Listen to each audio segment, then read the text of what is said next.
నమస్కారం ఘంటారావానికి స్వాగతం. ముందుగా ప్రధాన అంశాలు. ఏడాది పాలన వేళ రేపటి నుంచే తల్లికి వందనం అమలు. 67 లక్షల మంది తల్లుల ఖాతాల్లో 8,745 కోట్లు జమ. జగన్ పొదిలి పర్యటనలో రెచ్చిపోయిన వైసీపీ మూకలు. మహిళా నిరసనకారులపై రాళ్ల దాడి, పోలీసులకు గాయాలు.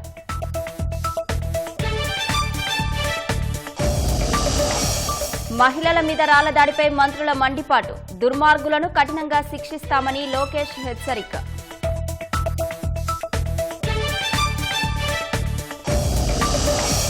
కృష్ణా తీరంలో ఫ్లోటింగ్ యోగాతో ప్రపంచ రికార్డు. ఉత్సాహంగా పాల్గొన్న 1000 మందికి పైగా ఔత్సాహికులు.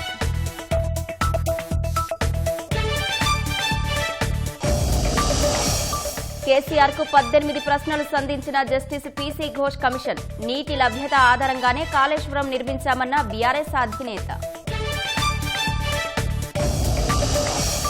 బళ్ళారి చిక్జదు రైల్వే లైన్ డబ్లింగ్ కు కేంద్ర కేబినెట్ ఆమోదం. అనంతపురం మీదుగా సాగనున్న 185 కిలోమీటర్ల ట్రాక్ పనులు.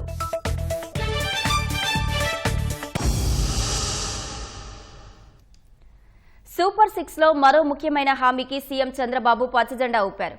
కూటమి ప్రభుత్వం ఏర్పడి ఏడాది అవుతున్న సందర్భంగా తల్లికి వందనం నిధుల విడుదలకు ఆమోదం తెలిపారు.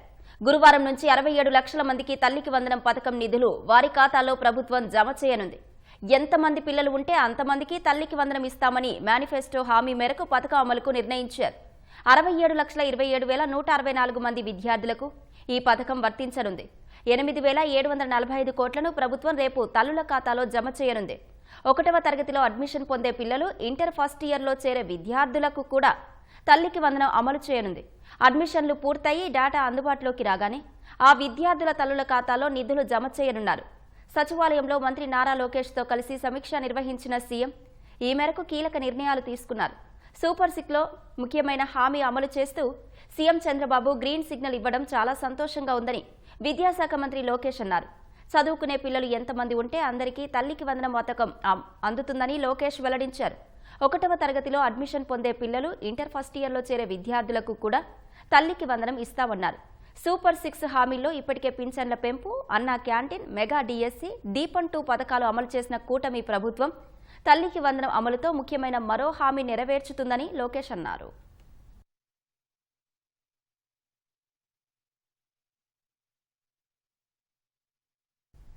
మహిళలను మురికి వ్యాఖ్యలతో కించపరచడమే గాక వాటిని సమర్థించుకుంటున్న వైసీపీ శ్రేణులు మరింత బరితెగించి ఏకంగా దాడులకు తెగబడ్డాయి. ప్రకాశం జిల్లా పొదిల్లో జగన్ పర్యటన సందర్భంగా నల్ల బెలూన్లతో శాంతియుతంగా నిరసన తెలుపుతున్న మహిళలపై వైసీపీ కార్యకర్తలు రాళ్లు, చెప్పులు రువ్వారు. ఈ ఘటనలో మహిళలతో పాటు జగన్ పర్యటన బందోబస్తు కోసం వచ్చిన పోలీసులకు సైతం గాయాలయ్యాయి. వైసీపీ అధినేత జగన్ పొదిలి పర్యటన ఉద్రిక్తతలకు దారితీసింది. సాక్షి ఛానల్లో అమరావతి మహిళలను కించపరిచేలా చేసిన వ్యాఖ్యలపై మహిళలు నల్ల బెలూన్లతో శాంతియుతంగా నిరసన తెలిపారు. జగన్ రాక సందర్భంగా పెద్ద ఎత్తున తరలివచ్చిన వైసీపీ కార్యకర్తలు ఒక్కసారిగా రెచ్చిపోయారు. మహిళలను కూడా చూడకుండా నిరసన తెలుపుతున్న వారిపై రాళ్లు, చెప్పులు, మంచినీటి సీసాలు విసిరారు. జెండాలు ఊపుతూ నానా హంగామా సృష్టించారు.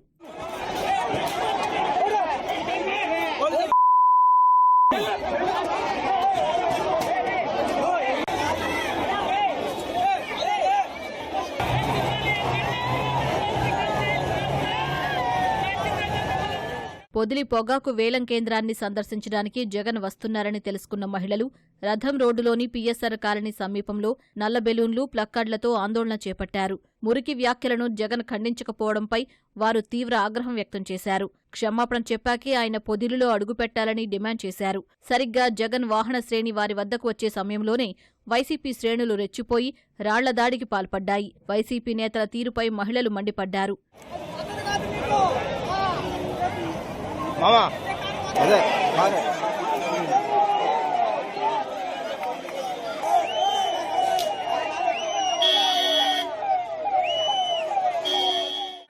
దేవాలయం లాంటి రాజధానిలో దేవాలయం అంటేనే దేవతలు ఉంటారు కానీ వేషలు ఉండరు. అది వీళ్ళు కొత్తగా కనిపెట్టారేమో మహిళల్ని కించపరచడానికి. వీళ్ళు ఏ విధంగా వీళ్లను బాధ పెట్టాలి అనేసి 5 సంవత్సరాలు రాజధాని లేకుండా పరిపాలించిన వ్యక్తి ఎవరంటే ఒక జగన్మోహన్ రెడ్డి జగన్ గారు. ప్రతి ఒక్కళ్ళు రెచ్చిపోయి మహిళల్ని ఈ విధంగా మాట్లాడడం చాలా ఘోరం అండి. మహిళల్ని కించపరిచే విధంగా మాట్లాడుతున్నారు. వాళ్ళని మానసికమైన క్షోభకు గురే విధంగా చేస్తున్నారు. కాబట్టి జగన్ గారు, భారతిరెడ్డి గారు, మీ మహిళలు మొత్తానికి కూడా, అమరావతి మహిళలే కాదు, అందరికి కూడా క్షమాపణ చెప్పాలని కోరుకుంటున్నాము. అదే అమరావతిలో మీరు కాపురాలు ఉంటున్నారు, మీ ఆడవాళ్ళు ఉన్నారు, మీ ఆడవాళ్ళు కూడా వేసలేదా? ఒక తల్లి కంటే నువ్వు పుట్టావు, నీకు ఒక భార్య ఉంది, నీకు 2 ఆడపిల్లలు ఉన్నారు, వాళ్ళంటే నువ్వు ఊరుకుంటావా? మేము అందరు మహిళల్ని వేసలేన్నాం, అందులో మీరు కూడా ఉన్నట్టే కదా. మిమ్మల్ని అంటే మీకు అంత రోషం లేకుండా బతుకుతున్నారా మీరు? మీకు అక్క ఉంది, చెల్లి ఉంది, అమ్మ ఉన్నారు, మీ భార్య, మీ పిల్లలు కూడా వాళ్ళతో సమానమే కదా. అలా మాట్లాడితే మీరు మిమ్మల్ని శిక్షించుకున్నట్టే కదా. ఆడపిల్లలకి, ఆడవాళ్ళకి రెస్పెక్ట్ ఇచ్చి మాట్లాడటం నేర్చుకోండి. ఇప్పుడు కానీ మీ పద్ధతి మార్చుకోండి. వైసీపీ శ్రేణులు జరిపిన రాళ్ల దాడిలో పలువురు మహిళలకు గాయాలయ్యాయి. ఒక మహిళ తలకు దెబ్బ తగలగా 3 కానిస్టేబుళ్లు సైతం గాయపడ్డారు. వెంటనే రంగంలోకి దిగిన పోలీసులు వైసీపీ శ్రేణులను చెదరగొట్టారు. గాయపడిన వారిని ప్రభుత్వ ఆసుపత్రికి తరలించి చికిత్స అందిస్తున్నారు. వైసీపీ కార్యకర్తలు బరితెగించి రాళ్లదాడి చేస్తున్నా ఏమాత్రం నిలువరించకుండా జగన్ ముందుకు సాగిపోయారు.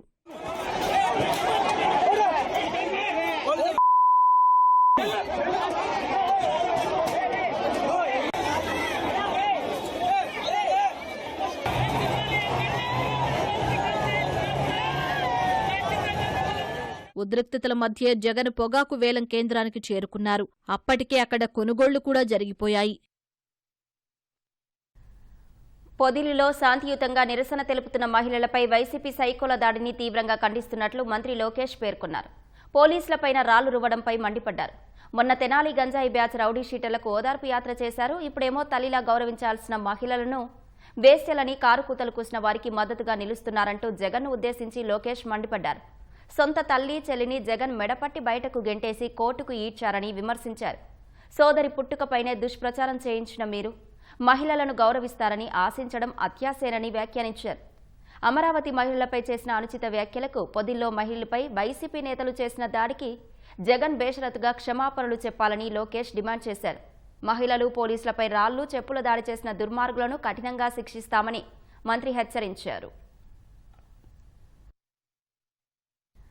పొదిలి పర్యటనలో జగన్ మార్క్ అరాచకం చూపించారని హోంమంత్రి అనిత ధ్వజమెత్తారు. అమరావతి మహిళలపై అనుచిత వ్యాఖ్యలు చేసినందుకు శాంతియుతంగా నిరసన తెలిపితే వైసీపీ గూండాల చేత మహిళలపై రాళ్ల దాడి చేసి చెప్పులు వేయించారంటూ ఆగ్రహం వ్యక్తం చేశారు. మరోవైపు సజ్జల రామకృష్ణారెడ్డి నోటికొచ్చినట్లు మాట్లాడారని మండిపడ్డారు.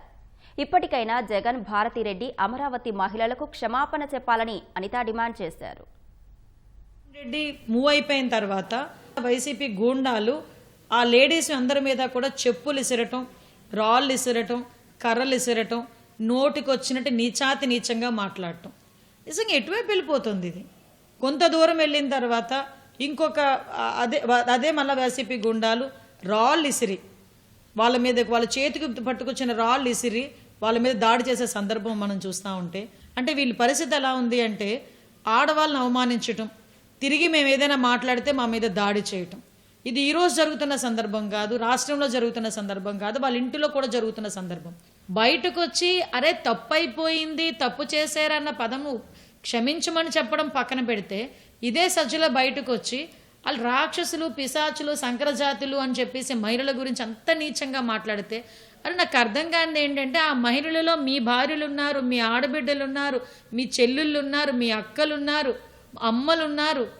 ఎందుకు ఈ రకంగా మాట్లాడుతుంటే కనీసం జగన్మోహన్ రెడ్డి దీని గురించి మాట్లాడట్లేదు అర్థం కావట్లేదు.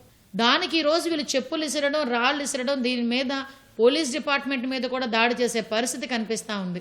అంటే శాంతి భద్రతలు విఘాతం కలిగించి ఏదో రకంగా అతను సర్వైవ్ అవ్వాలి అన్న కాన్సెప్ట్లో మేమేమన్నామంటే జగన్మోహన్ రెడ్డి గారిని, భారతిరెడ్డి గారిని క్షమాపణ చెప్పమన్నాం.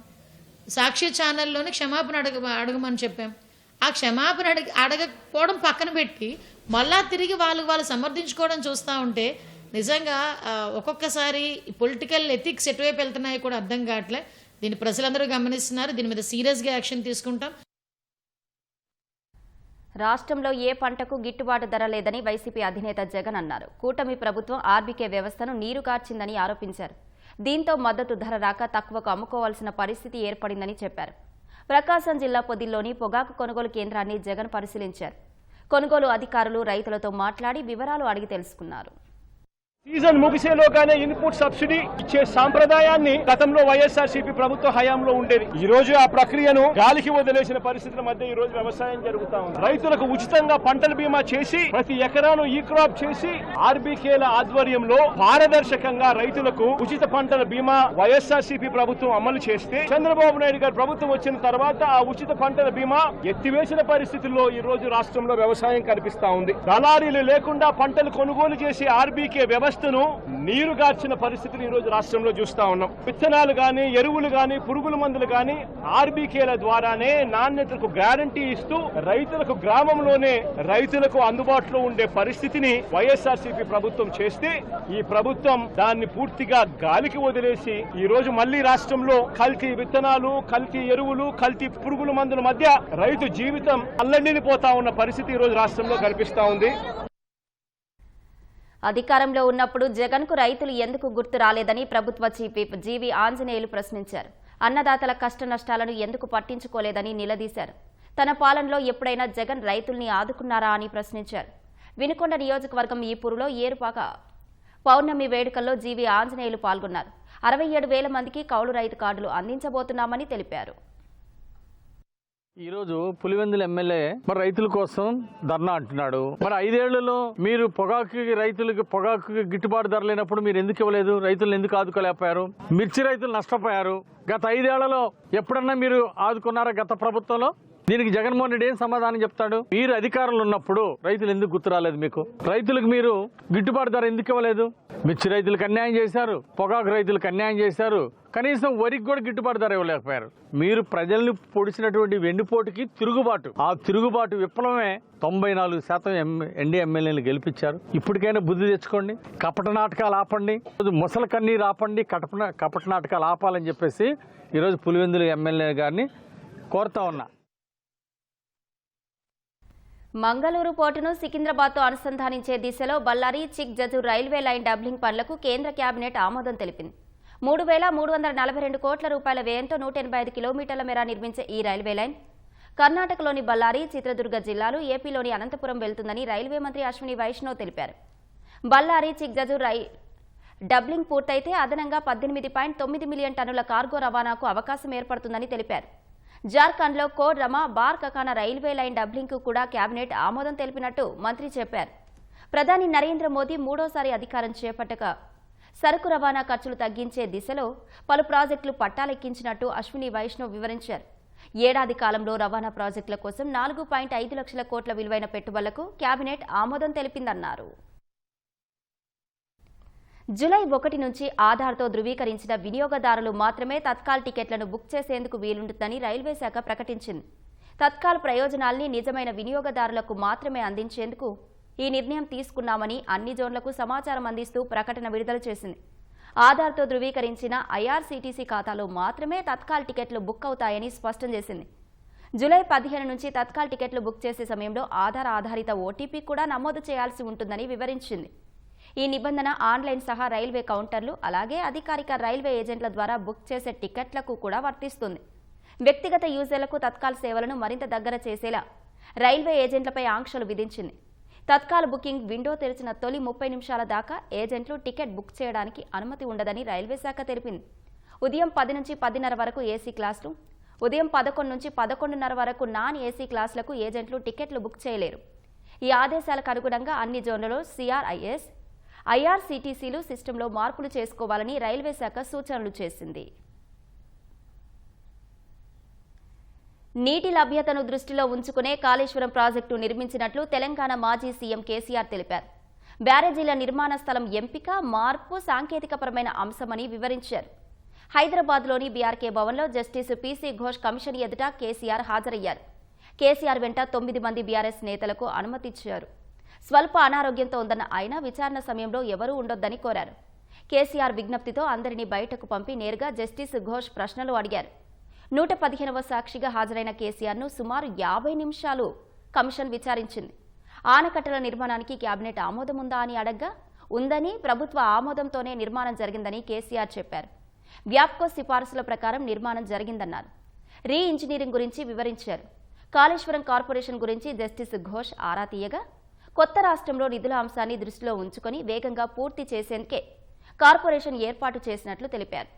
బ్యారేజీలో నీటి నిల్వ గురించి ప్రశ్నించగా మళ్లించాల్సిన నీటి పరిమాణాన్ని దృష్టిలో ఉంచుకొని ఎంత నీరు నిల్వ చేయాలనేది ఇంజనీర్లు చూసుకుంటారని చెప్పారు. 45వ నెంబర్ జీవో ప్రతిని కమిషన్కు అందించారు. ఆపరేషన్స్ అండ్ మెయింటెనెన్స్ బుక్ను ఇచ్చారు. కేసీఆర్ను జస్టిస్ పీసీ ఘోష్ కమిషన్ మొత్తం 18 ప్రశ్నలు అడిగింది. గాయని మంగ్లీ జన్మదిన వేడుకల్లో విదేశీ మద్యం గంజాయి లభ్యమయ్యాయి.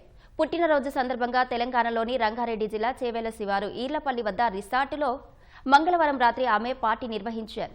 ఈ వేడుకలకు సుమారు 50 మంది వరకు కుటుంబ సభ్యులు, బంధుమిత్రులు, సినిమా రంగానికి చెందిన వారు హాజరైనట్టు సమాచారం. ఈ క్రమంలో రిసార్టుపై ఎస్ఓటీ పోలీసులు దాడులు చేశారు. పార్టీకి హాజరైన వారికి గంజాయి పరీక్షలు నిర్వహించగా ఒకరికి పాజిటివ్ వచ్చినట్లు పోలీసులు తెలిపారు. పార్టీకి అనుమతి లేకపోవడం, అక్రమ విదేశీ మద్యం వినియోగంపై మంగ్లీ రిసార్ట్ నిర్వాహకుడు పాజిటివ్గా తేలిన ఒక వ్యక్తిపై పోలీసులు కేసు నమోదు చేశారు. జూన్ 20వ తేదీన కేంద్రం ఇచ్చే 2,000 రూపాయలకు 5,000 కలిపి 7,000 రూపాయలు మొదటి విడత అన్నదాత సుఖీభవ డబ్బులు రైతులకు అందిస్తామని వ్యవసాయ శాఖ మంత్రి అచ్చెన్నాయుడు తెలిపారు.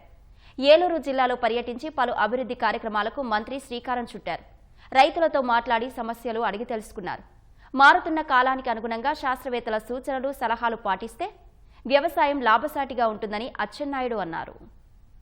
రేపు జూన్ 20వ తారీఖున ప్రధానమంత్రి గారు కేంద్ర ప్రభుత్వం నుంచి 2,000 రూపాయలు ఫస్ట్ ఇన్స్టాల్మెంట్ వేస్తున్నారు.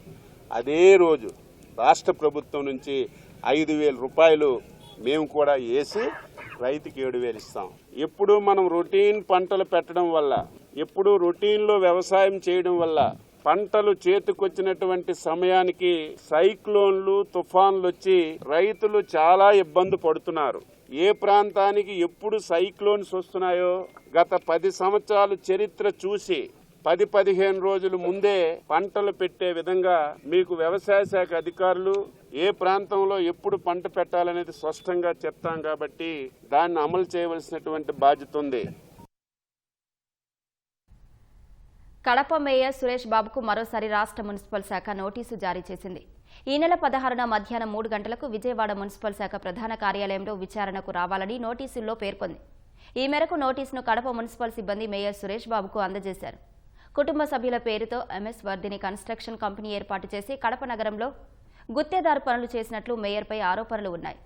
మేయర్ సురేష్ బాబు 36 లక్షల రూపాయల అవినీతికి పాల్పడినట్లు విజిలెన్స్ విచారణలో తేలింది.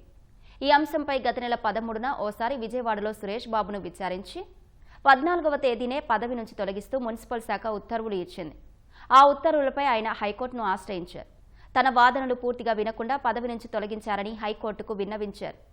మేయర్ వాదనలు పూర్తిగా వినాలని, విచారణకు సహకరించాలని చెబుతూనే రాష్ట్ర మున్సిపల్ శాఖ ఇచ్చిన ఉత్తర్వులపై హైకోర్టు స్టే ఇచ్చింది. దీంతో మళ్లీ పదవిలో కొనసాగుతున్న సురేష్ బాబును మరోసారి విచారించేందుకు రాష్ట్ర మున్సిపల్ శాఖ నోటీసులు జారీ చేసింది. నోటీసులపై మేయర్ సురేష్ బాబు కడప నగరపాలక సంస్థ కార్యాలయంలో కొందరు కార్పొరేటర్లతో సమావేశం నిర్వహించారు. ఓబులాపురం మైనింగ్ కంపెనీ కేసులో గాలి జనార్దన్ రెడ్డికి బెయిల్ లభించింది. గాలితో పాటు బీవీ శ్రీనివాస్ రెడ్డి, రాజగోపాల్, మెఫజ్ అలీ ఖాన్లకు తెలంగాణ హైకోర్టు షరతులతో కూడిన బెయిల్ మంజూరు చేసింది. 10 లక్షల రూపాయల సొంత పూచీకత్తుతో పాటు 2 ష్యూరిటీలు సమర్పించాలని పిటిషనర్లను హైకోర్టు ఆదేశించింది. విదేశాలకు వెళ్లొద్దని, నేర కార్యకలాపాల్లో పాల్గొనొద్దని తేల్చి చెప్పింది. గాలి జనార్దన్ రెడ్డి ఓబులాపురం మైనింగ్ కంపెనీపై సీబీఐ కోర్టు ఇచ్చిన తీర్పుపై తెలంగాణ హైకోర్టు స్టే విధించింది. దీంతో గాలి జనార్దన్ రెడ్డికి శాసనసభ సభ్యత్వం విషయంలో ఊరట దక్కింది. ఓఎంసీని దోషిగా తేల్చడం వల్ల కంపెనీలో పనిచేసే ఉద్యోగులు ఉపాధి కోల్పోతున్నారని, క్రిమినల్ అప్పీలు విచారణ దశలో ఉన్నందున తీర్పును నిలిపివేయాలని మధ్యంతర పిటిషన్లలో కోరారు. పిటిషనర్ల బెయిల్ విషయంలో నిర్ణయాన్ని కోర్టుకే వదిలేసిన సీబీఐ న్యాయవాది తీర్పు రద్దు విషయంలో మాత్రం వాదనలు వినిపించారు. అరుదైన సందర్భాల్లో మాత్రమే కింది కోర్టు ఇచ్చిన తీర్పును హైకోర్టు కొట్టివేస్తుందని, అలాంటి సందర్భమేదీ ఈ కేసులో కనిపించడం లేదని వాదించారు. ఇరువైపుల వాదనలు మంగళవారం ముగియడంతో తీర్పును రిజర్వ్ చేసిన హైకోర్టు తాజాగా ఉత్తర్వులు వెలువరించింది. శ్రీలక్ష్మి పిటిషన్పై విచారణను 19వ తేదీకి వాయిదా వేసింది. కౌంటర్ దాఖలు చేయాలని సీబీఐ అధికారులకు నోటీసులు జారీ చేసింది. దుర్గమ్మ ఆలయం చెంతన ప్రకాశం బ్యారేజీ పక్కన వినూత్న వేడుకకు కృష్ణా తీరం వేదికైంది. యోగాంధ్ర మాసోత్సవాల్లో భాగంగా విజయవాడలోని బెరం పార్క్ వద్ద కృష్ణా నదిలో యోగా ఆన్ వాటర్ క్రాప్స్ పేరుతో నిర్వహించిన కార్యక్రమం ప్రపంచ రికార్డు సృష్టించింది. నదిలో పడవలపై సుమారు 1000 మంది ఉత్సాహంగా యోగాసనాలు వేసి అరుదైన ఘనతలో భాగస్వాములయ్యారు.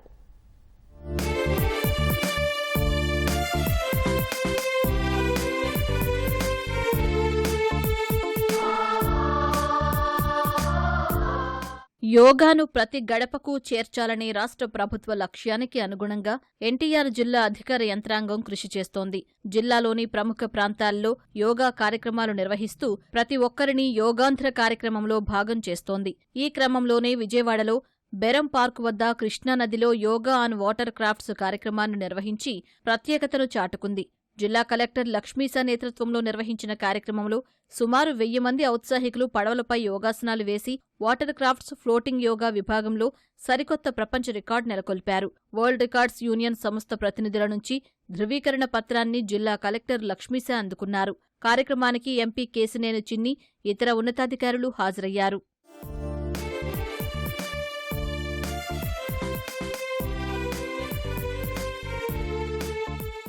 ఈరోజు ఎన్టీఆర్ జిల్లాలో యోగాంధ్ర భాగంగా ఒక వరల్డ్ రికార్డ్ ట్రై చేశాము. ఈ వరల్డ్ రికార్డ్ ఏంటంటే mainly yoga and water craft అని ఒక 212 వాటర్ క్రాఫ్ట్ 1000 మంది దాని మీద వెళ్ళి యోగా చేశారు. ఈ కామన్ యోగా ప్రోటోకాల్ని ప్రాక్టీస్ చేశారు. ఇది వరల్డ్లో ఇప్పటివరకు రికార్డ్ లేదని ఇన్ఫర్మేషన్ వస్తే దాన్ని బట్టి మనం వరల్డ్ రికార్డ్ యూనియన్ వాళ్ళ సహకారంతో ఈరోజు ఈ కార్యక్రమం చేపట్టాము. కృష్ణానదిలో వేడుకగా సాగిన ఈ కార్యక్రమానికి జిల్లాలోని నలుమూలల నుంచి యోగా అభ్యాసకులు, ఔత్సాహికులు తరలివచ్చారు. యోగా ప్రాముఖ్యతను చాటేలా ప్రభుత్వం ప్రత్యేక కార్యక్రమాలు చేపట్టడంపై పలువురు హర్షం వ్యక్తం చేశారు. యోగాతో ఒత్తిడి దరిచేరదని, అనారోగ్య సమస్యలు సైతం దూరమవుతాయని వివరించారు. యోగాసనాలు వేసి ప్రపంచ రికార్డు సాధించడం జిల్లాకే గర్వకారణమన్నారు. పెద్ద ఎత్తున 11th international yoga day celebrations అనేవి జరగడం చాలా ఇందులో భాగంగా మేం పార్టిసిపేట్ చేయడం అనేది చాలా హ్యాపీగా అనిపించింది. వీళ్ళందరూ చాలా మంచి ఫెసిలిటీస్ ఇచ్చారు. అనేక సంస్థలు చాలా ఎక్కువ సంఖ్యలో వచ్చారు. వర్షాన్ని లెక్క చేయకుండా మేమందరం చాలా అతి ఉత్సాహంతో ఈ పార్టిసిపేట్ చేయడం జరిగింది. ప్రభుత్వం ఇంత గొప్ప ఇనిషియేటివ్ని తీసుకుంది. దీనివల్ల ఏంటంటే జనాల్లో చాలా అవేర్నెస్ అనేది వస్తుంది. అసలు యోగా తెలియని వాళ్ళకు కూడా తెలుస్తుంది, చిన్నపిల్లలకి అండ్ ప్రతి కాలేజ్ స్టూడెంట్స్కి యోగా తెలుసుకునే అవకాశం ఉంటుంది. ఫ్లోటింగ్ యోగా అని, బోట్ యోగా అని చాలా యోగాస్ చేస్తున్నాం. డైలీ యోగా చేయడం వల్ల అందరి హెల్త్ చాలా బాగుంటుంది. యోగా వల్ల స్ట్రెస్ రిలీఫ్ కావచ్చు, అది వర్క్ స్ట్రెస్ కావచ్చు, స్టడీ స్ట్రెస్ కావచ్చు, ఏదైనా స్ట్రెస్ రిలీఫ్ అవుతుంది ఫస్ట్ థింగ్. అండ్ మెడిటేషన్ వల్ల ఇంకా చాలా బాగా కాన్సన్ట్రేషన్ పెరుగుతుంది. సో తప్పకుండా డైలీ యోగా ప్రాక్టీసెస్ చేయండి. అప్పుడు లాంగ్ లైఫ్ ఉంటారు అండ్ హ్యాపీగా హెల్తీగా ఉంటారు. పర్యాటక ప్రదేశాలను వేదికగా చేసుకుని యోగా కార్యక్రమాలు నిర్వహిస్తున్నట్లు కలెక్టర్ లక్ష్మీసా తెలిపారు. ఫలితంగా ఆ ప్రాంతానికి సందర్శకులు పెరిగి పర్యాటక రంగానికి ఊతం లభిస్తుందన్నారు. ఈ వారంలోనే కొండపల్లిలో యోగాంధ్రను నిర్వహిస్తామని వెల్లడించారు. పాకిస్తాన్ను ఒసామా బిన్ లాడెన్ వంటి కరడుగట్టిన ఉగ్రవాది సురక్షితమైన దేశంగా ఎందుకు భావించాడని భారత విదేశాంగ మంత్రి ఎస్ జయశంకర్ ప్రశ్నించారు. ఏళ్ల తరబడి పాకిస్తాన్లోని సైనిక నగరంలో అతడు ఎలా ఉండగలిగాడని పేర్కొన్నారు. ఐరోపాలోని బ్రసెల్స్లో ఓ వెబ్సైట్కు ఇచ్చిన ముఖాముఖిలో జయశంకర్ ఈ వ్యాఖ్యలు చేశారు. ఆపరేషన్ సింధూర్ను భారత్ పాక్ సమస్యగా చూపించేందుకు యత్నించిన పశ్చిమ దేశాల మీడియా తీరును తప్పుపట్టారు. భారత్ పాక్ మధ్య ఇటీవల జరిగిన ఘర్షణ ఉగ్రవాదాన్ని ఎదుర్కోవడం గురించని జయశంకర్ చెప్పారు.